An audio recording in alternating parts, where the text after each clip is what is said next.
When's the last time you tried cider? Do you have a perception that ciders are girly, sweet, and maybe not for you?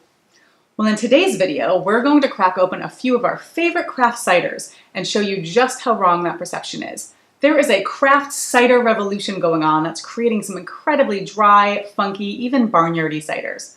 There is such a great variety that it can be hard to figure out which ones are for you. But keep watching and we'll help you find a cider that we know you'll love.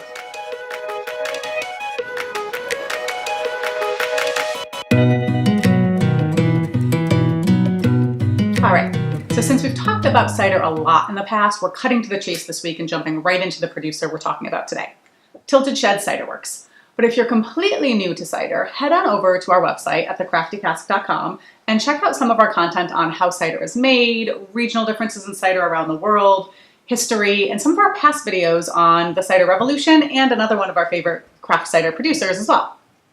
But then make sure you come on back as we jump in and start drinking and sharing these great ciders with all of you to help you find some new favorites to seek out and try for yourself. So, Tilted Shed Cider Works. I have a range of their ciders, which is a nice way to get to know differences in styles, whether it's Tilted Shed or not. But Tilted Shed is here in Sonoma County, and they take pride in both using and growing a combination of apples, from the sharps that we're all used to eating and baking with, to the bitter sweets, to the bitter sharps that are practically inedible without fermenting, they're so tart. While there's a lot of great cider being made out there today, Tilted Shed is one of the few producers that's really working hard to bring back old heirloom apples that have fallen almost extinct. And they're really investing in the preservation of apple culture.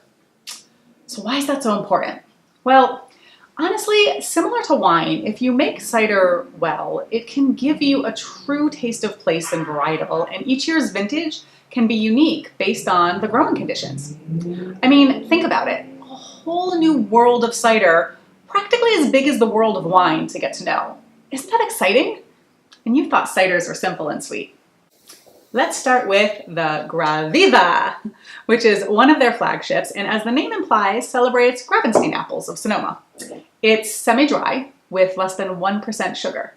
How's that for busting the myth that all cider is sweet and will give you a hangover?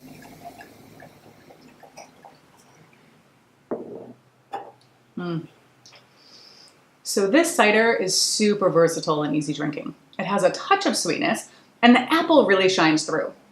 But there's also just a little bit of funk going on underneath, which you all know I love. This one is definitely a crowd pleaser, and if you're just starting to get into cider, something like this is a perfect place to start. So these next two are both made in the New England style of cider making. So back in the day, farmers would ferment apple juice with raisins, brown sugar, and other natural sweeteners to create a fuller-bodied cider, which typically means slightly higher alcohol content as well. It's cold in New England, you gotta keep that in mind. So this one here that we'll start with is simply called New England style, and despite the natural sweeteners, it's definitely a dry cider, which means it is one of my all-time favorites.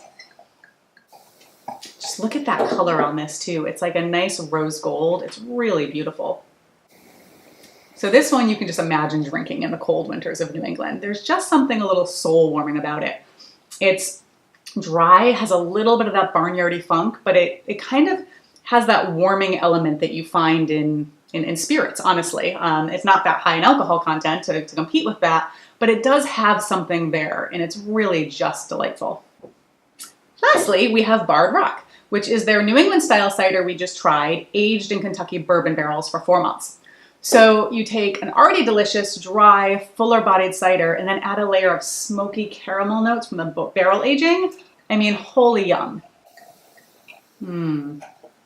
This one is like a beautifully balanced caramel apple. Not too sweet, but some nice interplay between tart and sweet with a little touch of char that you can pick up, which is just so fantastically enjoyable. So if you have been keeping up with us at the Crafty Cask and checking out some of our written cider content, our past videos on cider, you've probably noticed how passionate we are about cider. You have to admit, it's a little infectious, right? If you're interested in checking out some of the ciders that we mentioned here today, head on over to tiltedshed.com, where you can actually buy their ciders directly, which is really nice. But whether you're jumping in with Tilted Shed or not, just like with wine or beer, whatever your palate, I promise you there is a cider out there for you. And probably a lot of them once you get to know your palate and you get to know the styles and how to describe them when you're ordering. Interested in finding more? Make sure to subscribe to our YouTube channel now so that you don't miss our future craft cider producer sneak peeks. We definitely have a few more coming up soon. But until next time, drink craft, drink local, and get drinking cider. Oh my God, do you know how to juggle? I don't know how to juggle. Well, I don't think I can. Let me see. No, see, I'm too chicken to even get two in the air at the same time.